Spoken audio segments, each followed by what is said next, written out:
हाय, आज ना मस्त असं एक किचन प्रोडक्ट तुमच्यासोबत शेअर करायचं आहे. पण त्याआधी माझी दररोजची धावपळ, दररोजचं तेच ते डेली रुटीन तुम्हाला दाखवून आधी तुम्हाला इरिटेट करते. बरं चला, मस्त व्हेजीज जे आहे तेलात परतून घेतल्या आणि आज सर्वांसाठी ब्रेकफास्टमध्ये बनवला पास्ता. आणि बघा, तुम्ही जेव्हा हेल्दी गोष्टी खाता ना त्या लवकर पचतात आणि त्यामुळे नंतर भूकही लागते. पण जेव्हा अनहेल्दी गोष्टी खाता ना तेव्हा ती पचवायला बरीच मगजमारी करावी लागते.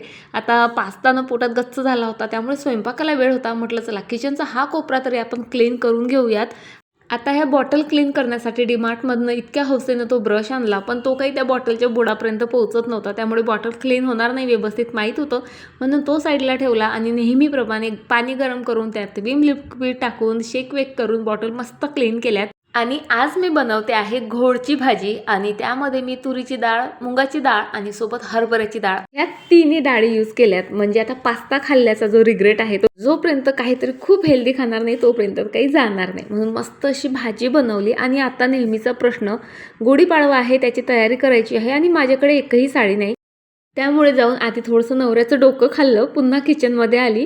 त्यानंतर ही तांब्या पितळीची भांडी क्लीन करायची होती, ती केली. आणि चला फायनली आता प्रोडक्ट दाखवते. ही खूप सुंदर अशी किचन रॅक मी मिशोवरनं ऑर्डर केलेली आहे.